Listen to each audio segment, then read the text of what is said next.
Time for a little bit more on this one. I know it's taking a while, isn't it? I've already done the collar off camera. Collars are very simple on this sort of thing. There's basically two parts, your inner and your outer. Sew them together inside out.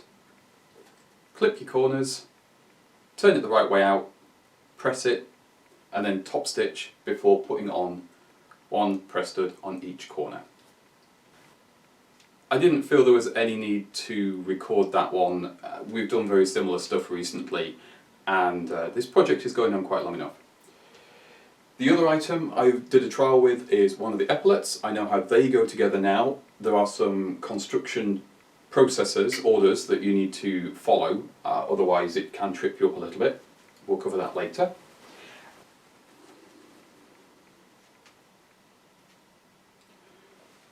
I did one of the outer sleeves as well. The sleeves, it's a two-part sleeve, and the construction of them is usually the same sort of thing, but these have a zip in the bottom for the vent, so there's a little bit extra work, and I needed to work out off camera what the processes were in the pattern and how I would be comfortable or not doing that, and I had to change it a little bit from how they instruct you to do it, just because of how I sew. Everybody sews slightly differently. I think we're ready to go with the actual recording of doing this now. So this is here's one I prepared earlier. And of course, as you saw in the last video, the backs all looking beautiful. And yeah, let's crack on. Don't forget, if you haven't already, to subscribe to the channel. It does really help. I've seen lots of new people popping up just recently. And welcome if this is your first video. Thank you for sticking around if it's not. And yeah, we have fun here, don't we? I say we, it's just me.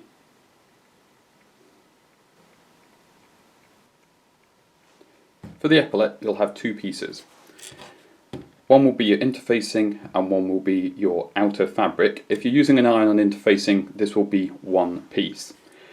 I've spent a little bit of time doing some pattern matching. I wanted to pick up this element of the print again, so the flowers will actually be hidden behind the epaulet. And I've made sure that both of the pieces are mirrored so that they actually match on the jacket. First thing you need to do after you've cut this out is fold it in half, inside out, and then sew along here, here, and down here.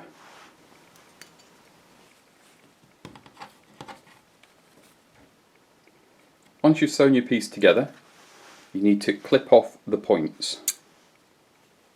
Don't go through where the stitching crosses over there, but you want to come fairly close.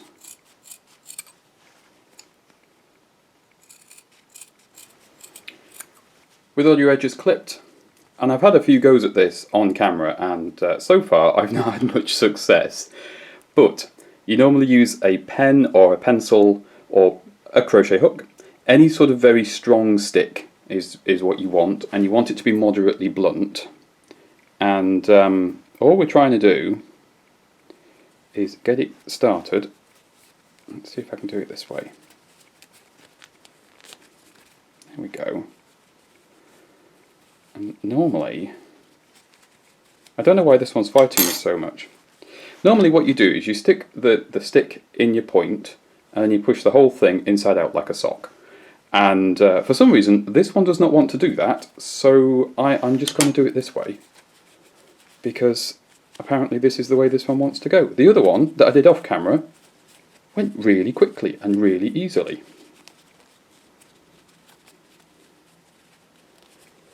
That's sewing for you. Right, now it's got going.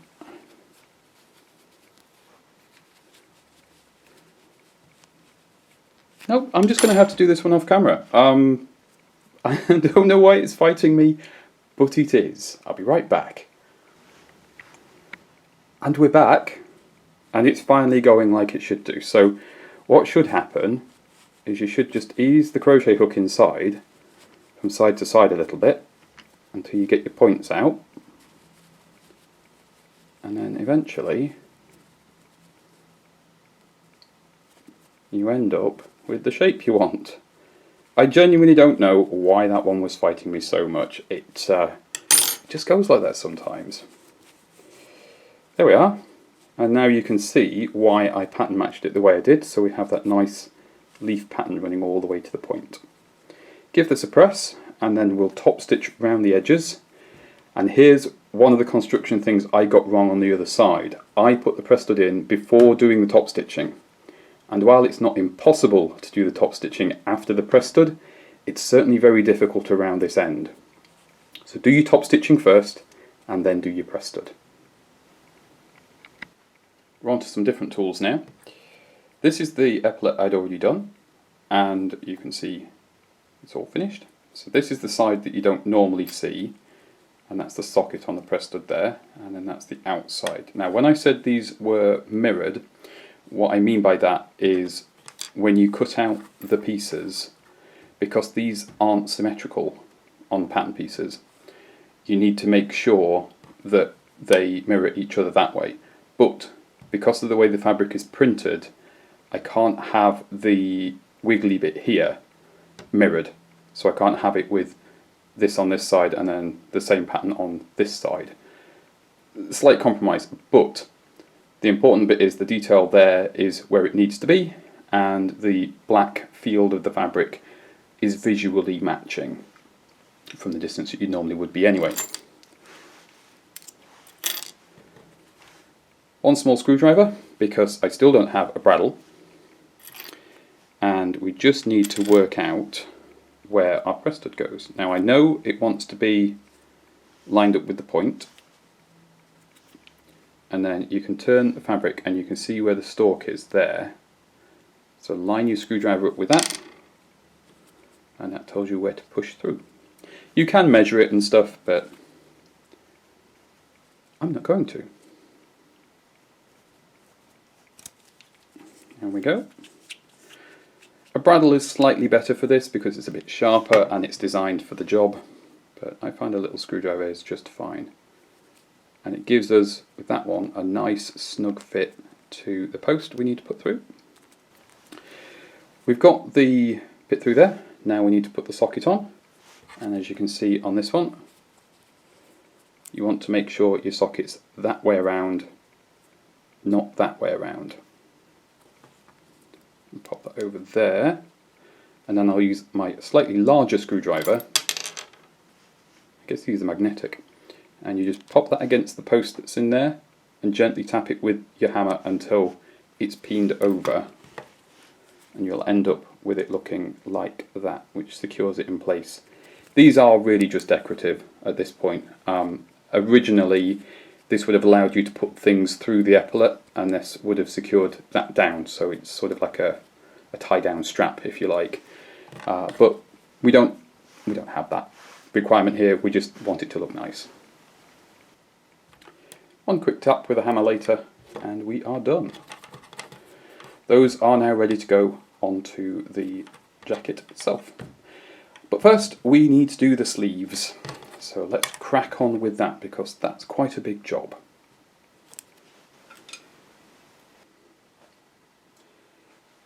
It's floor troll time again. The pattern has a method of putting this together, and yeah, it's the zips again. I'm still not a great fan of the way they're doing the zips, but never mind. What I will do here first is I need to mark the stitching line. Now, I learned from the front that the stitching that they put on here to serve as a guide is kind of irritating and gets in the way, so I'm just going to not do it. What I'm going to do instead is, you can do this with pins or tailor's chalk, but on this fabric I found a pen works best. So I'm just going to mark where the pattern says this stitching has to go. So that's the 2 points for the vent at the bottom, and then we carefully fold the pattern back until we can see the 2 points at the top. And then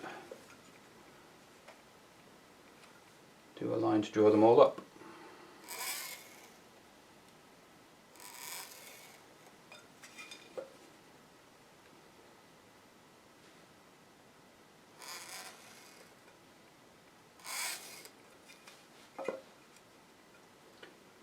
Now I did make one mistake on the other sleeve when I did this, and I'm going to have to repeat the same mistake on this sleeve so that they match. When I cut out the fabric, I didn't cut out this triangle here. I actually ended up cutting all the way up to the top. It doesn't really make a huge difference because you're still sewing on the same line, so the opening is the same, but because I've done it slightly differently on the other one, I kind of have to do it on this one.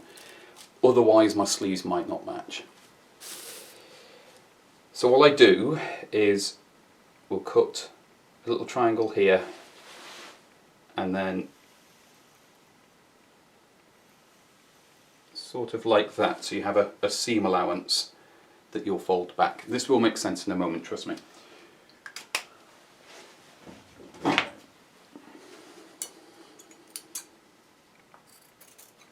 But normally the triangle you would cut out would be quite a bit smaller than this.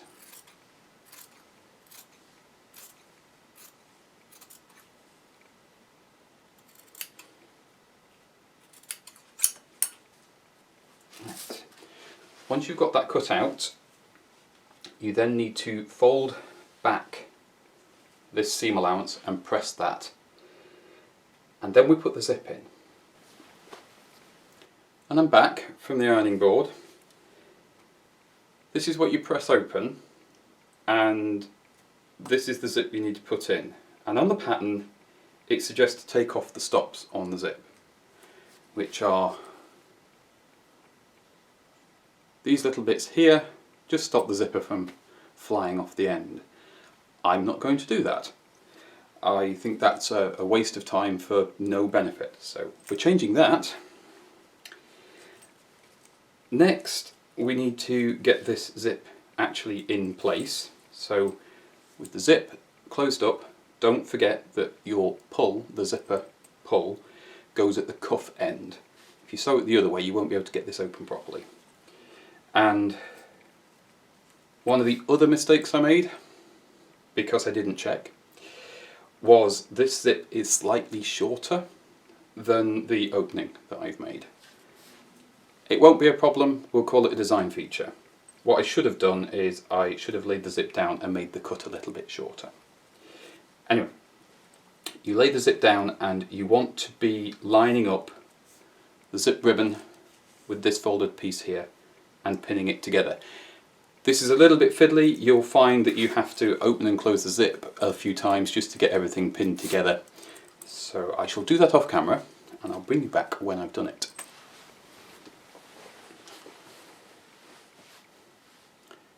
With everything pinned, this is what you're aiming for.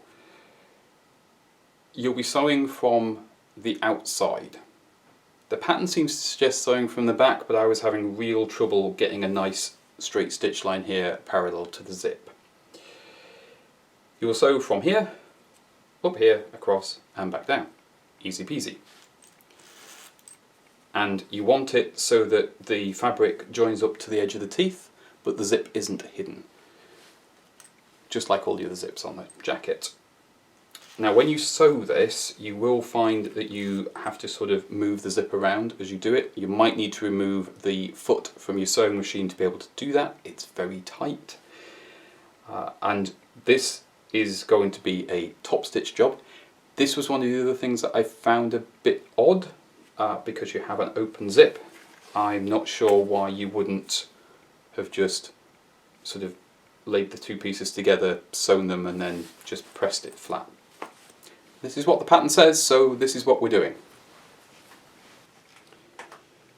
I was going to do this off camera, but I think it might make more sense just to show you my process. Start with the zip open and go from the cuff end, whichever one you prefer. And just be very careful as you sew that you don't come too far across that you're on the teeth. Having a zipper foot does help with this. A stepped zipper foot would be better. I just have whatever this one is.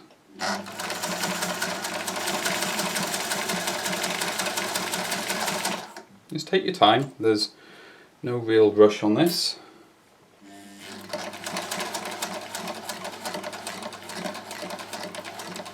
Right, as you get to about here, this zip's going to be in your way. So make sure your needle is down in your fabric.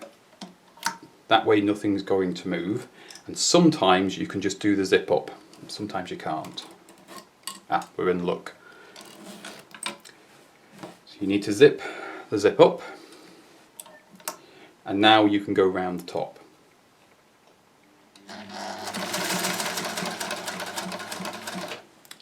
This top section is a little bit fiddlier. You are going to probably slow down quite a bit here. There's a lot going on. I've got a little bit of fluff there. I don't want it sticking out. That's better.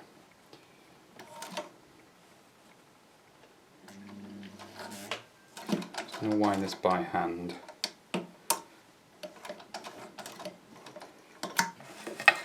Needle down, turn the fabric 90 degrees and then go across the top.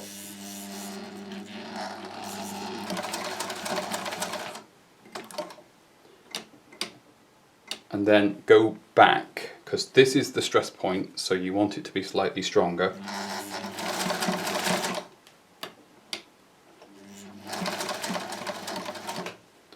That way, if you have any problems with the zip causing the fabric to fray or anything like that, it's more likely to stay together. Keep your needle down again, lift the foot, turn the fabric 90 degrees, and now we go down this side. I haven't brought the zip back up yet. I'll do that in a little bit when we need to.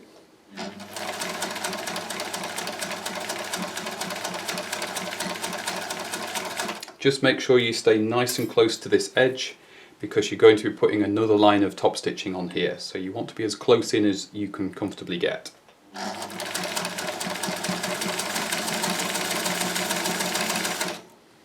Right, I can see the zip's going to be in the way now, so let's move that.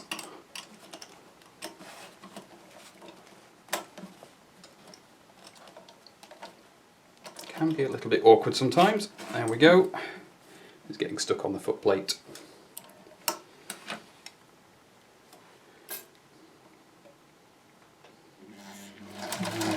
To the end. Just be careful that these little stoppers here don't catch your foot. They can do sometimes, and with your ribbon, if you've not trimmed it off, I like to just sort of push it back into the seam at an angle and then it will just disappear.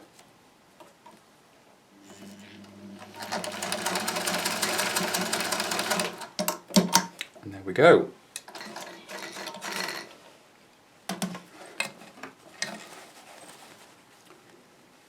So the bit I was saying with the ribbon there, you can see how it just sort of blends away. It's just a nice smart finish on the end. And at the top, you've just got the top stopper of the zip visible, but it finishes nicely within this little seam allowance section. And on the back, you can see the edges of the fabric here. And I really did have trouble sewing it from the back, so I chose not to. I found doing it this way round was a lot easier, and of course we've not gone too close to the teeth, so the zip works just lovely. Now we'll put the gold vent in.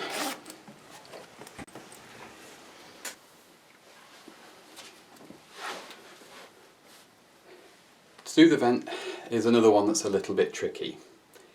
First thing to do is align it with your fabric, and we'll, like with the zip, be sewing this from the facing side of the fabric, but you need to start by locating it. I found after a couple of attempts that the easiest way to do that was to actually pin on the back. I've just got 3 pins in here just to locate it, because you need to be lined up with the zip underneath here.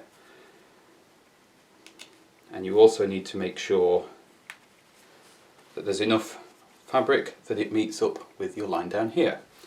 Once you've got it secured on this side, you can then turn it over and pin it from the other side. One word of warning, because of the way the zip behaves, this end tries to fan out further than the gold fabric at the bottom. So when you pin it, just pay attention to these ends here, just to make sure everything's aligned. It can be best to just start by pinning that end on both of them and then work your way around. I'll get this all pinned, and all that you do on the sewing is the top stitch line that you have here, you'll be doing another one slightly further out from it, in exactly the same way as we just did the zip. You'll have the same trouble with the zip, and do it from the front, because you'll then get your line nice and even all the way around, a lot easier than if you try and do it from the back.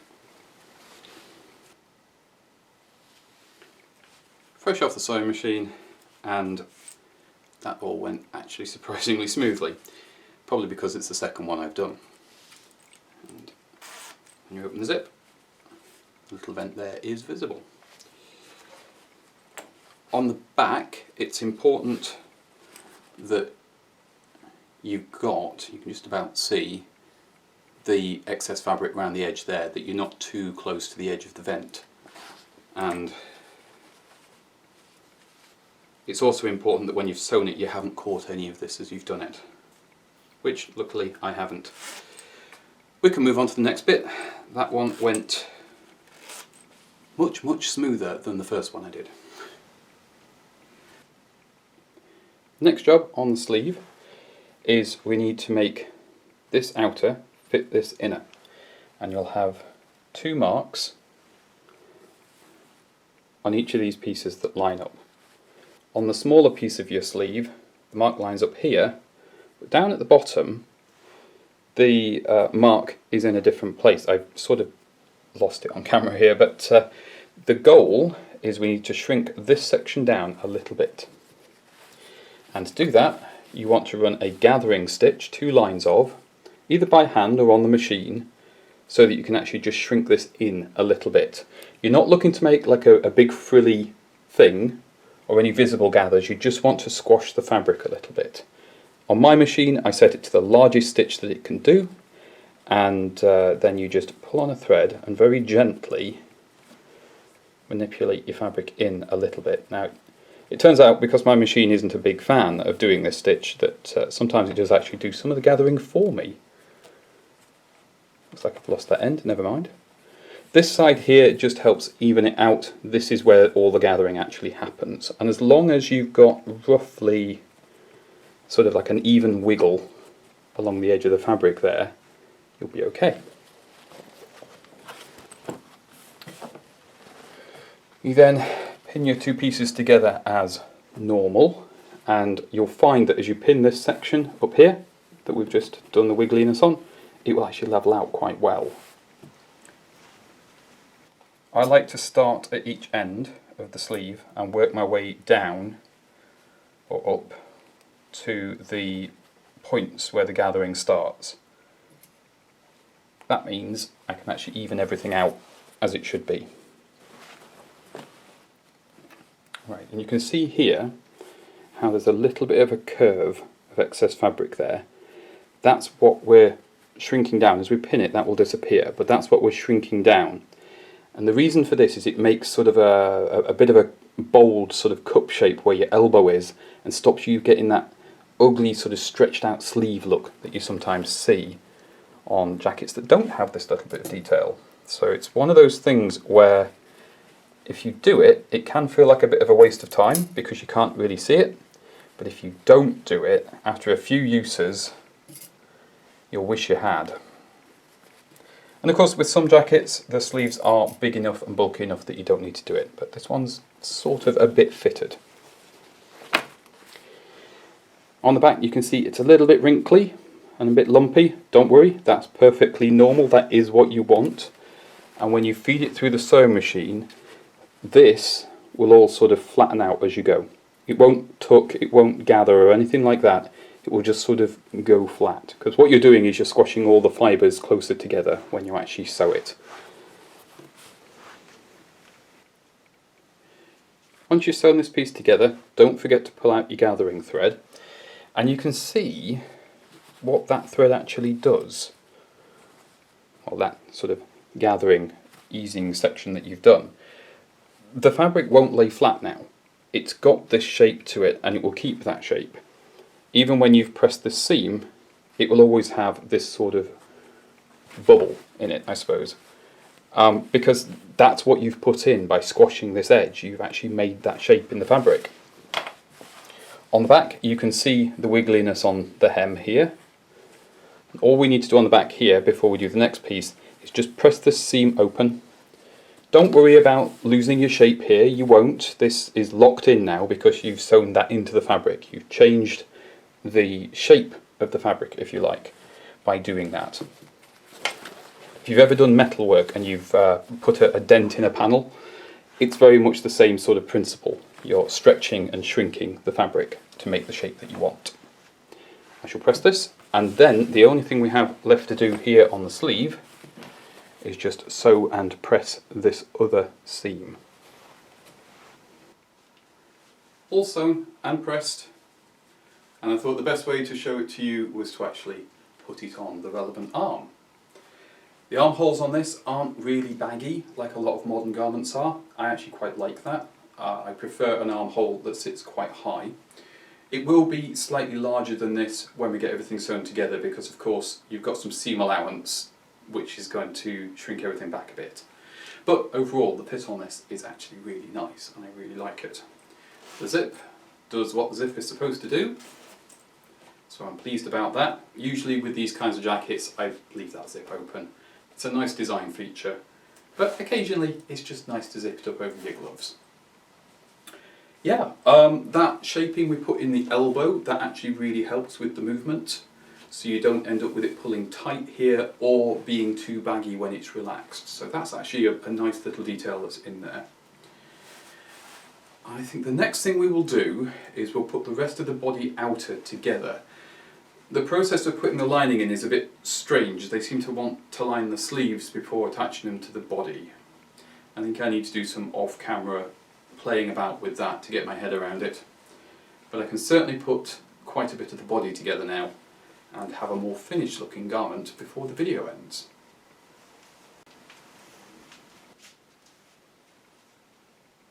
That's not bad, is it? I'm happy with this. This is fantastic. I had in my head how I wanted the collar to sit on this garment and it's doing exactly what I wanted it to do. The quilting that's been done on it actually gives it some structure so you can sort of bend it into the shapes that you want, but this is where it's wanting to sit naturally and I absolutely love how that looks.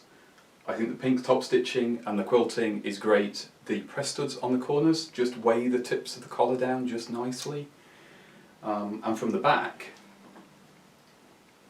it's also fantastic. The only thing that bugs me is this panel here should have flowed directly into this one, and it's just off. And unfortunately, there's not really anything I can do about it. The collar is even at the front, and that's just how it is. This strip is even. I might, and it is might because it depends how much this is going to bug me, unpick along here, unpick the top bit and see if I can just ease this strip across just to meet this, because then visually we've got that straight line. But I don't think this strip's wonky and I'm a bit worried that if I visually line it up with the collar it might look skewed on the coat. That's an off-camera job. The epaulets, I was going to put these on. The epaulets sew into the armhole seam here and I just need to put the other half of the press stud in when that's done. But it requires the sleeves to be sewn on, and reading the pattern I've got to do the lining for the sleeves and attach the linings to the outers before the sleeves go on the garment because of the way the stitching's done, the order of the finished stitching. So I can't do that at the moment. The side panels are in and pressed, and again this was another bit of selective print that I made where I found this part of the print on the fabric was almost exactly the width I needed for this pattern piece for my size of jacket, and it seemed daft not to. I mean, it matches the design feature down the back as well and stops it just being a complete chaotic mess of flowers, which is fine. But I think with this one, just a smidge more order like that is just a nice little detail to make it a little bit more professional looking. The sleeves, of course, we've done. these are ready to go on the jacket, and I can't really do anything with those now. I need more time than I have today.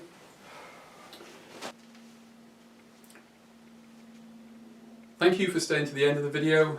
I'm glad you made it through another stage of this ridiculous project. There are a few ways that you can actually help the channel now. I've got to the point where I could do with a little bit of financial help with materials, so I've set up a Patreon account where you can do just that. There's already been a Ko-fi account set up for quite a while, and of course there's my Redbubble shop where I sell prints of my artwork. If you can do any of those things, I would very much appreciate it. It will help keep me going with these weekly videos. If you can't, don't worry. A subscription definitely helps, costs you nothing, and helps boost the channel with the algorithm. Comments also very welcome, and of course likes and sharing the videos with people that you think might be interested. Or maybe won't be interested. Who knows? Thank you very much for your support so far, if you're new or if you've been here a while, and hopefully I'll see you again in a video very soon, Tuesday, 3 PM UK time.